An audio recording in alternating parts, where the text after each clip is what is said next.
Between the Shield hero locking in a 5th season, Shangri-La Frontier setting a massive return date, and Solo Leveling dropping that insane movie announcement, there is way too much good stuff to track. So, if you've been trying to keep track of release windows, studio shifts, and new green lights, today I've got you covered. So without wasting any time, let's get right to it. Now, this is a series I'm sure you've seen floating around, but you might have scrolled right past it due to the long title and the usual overpowered main character premise. Well, level 2 super cheap powers actually managed to win over a massive chunk of the community by being pure comfort food. I know the animation wasn't groundbreaking, but the incredibly wholesome dynamic between Fleo and his wolf bride Fenris carried the entire show. Including myself, fans have been begging for a continuation since the first season practically winked at the audience about a sequel. And now, the production committee just officially greenlit season 2. If you want a fantasy series that completely skips the stressful, world-ending drama in favour of cozy, slice-of-life comedy, this renewal is a major win. Here's another series that probably made you sigh when you read the synopsis. The whole kicked out of the party thing is the most overused setup in modern fantasy. But the brilliant healer actually found its footing by ignoring the same revenge plot. Instead, our main character just opens an illegal clinic in the absolute worst slums of the city, treating demi-humans. The first season was definitely on the average side visually, but the community was still hyped when they locked in a second season a few months back. The same thing goes for our next title, which takes that very same kicked out formula but heads in a completely different direction. Instead of a doctor in the slums, jack of all trades, Party of None gives us an enchanter. If you've read the light novel, you know the studio absolutely sprinted through the final episodes. But despite the chaotic pacing pulling it down, the concept was so fun that the community is genuinely hyped to see how they fix things now that Season 2 is locked in. Next up we have Berserk of Gluttony Season 2. Yep, it's been 3 years since the first season ended, and since then it's basically been complete silence. This is one of those shows where the community pretty much assumed it was a one and done adaptation, so it caught a lot of people off guard when they suddenly dropped a teaser image confirming a second season is officially happening. We don't have a confirmed release date yet, but if you look at the pattern from the first season, it aired exactly a year after it was first announced. If they follow that same production schedule, we can probably expect this to hit our screens sometime next year.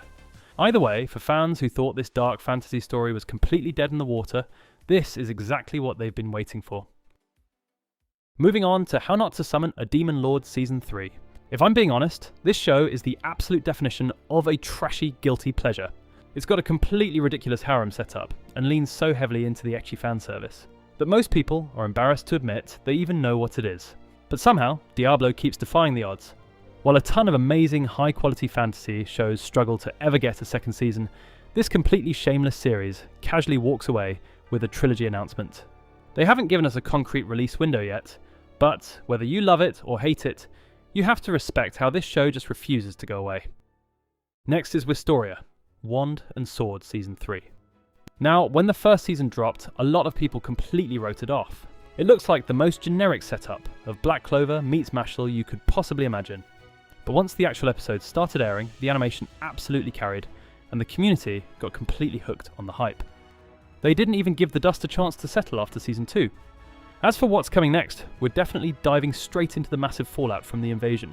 Will is going to have to deal with the Vander looking at him completely differently now, and the fights in the lower floors are only going to get crazier. There's no release date yet, but seeing how fast this franchise is blowing up is wild. After 2 years of waiting, here we have Loner Life in Another World Season 2.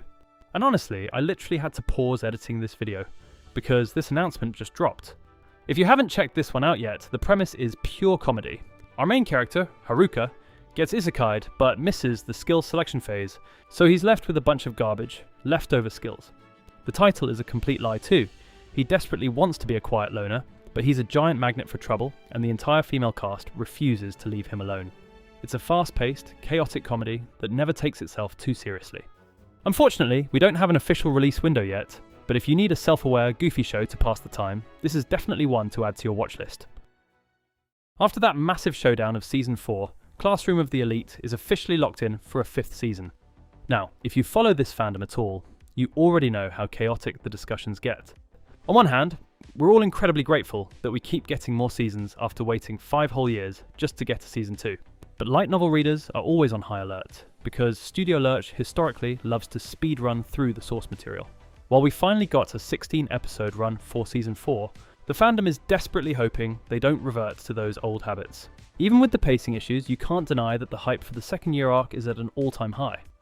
We don't have an exact release date locked down just yet, but with the way they've been pumping these seasons out, the chaos isn't stopping anytime soon. Now let's talk about a massive curveball, because Solo Leveling is officially heading to the big screen. Instead of giving us a traditional Season 3, the franchise shocked the fandom by revealing a brand new canon theatrical film titled Beyond the System, locked in for 2027.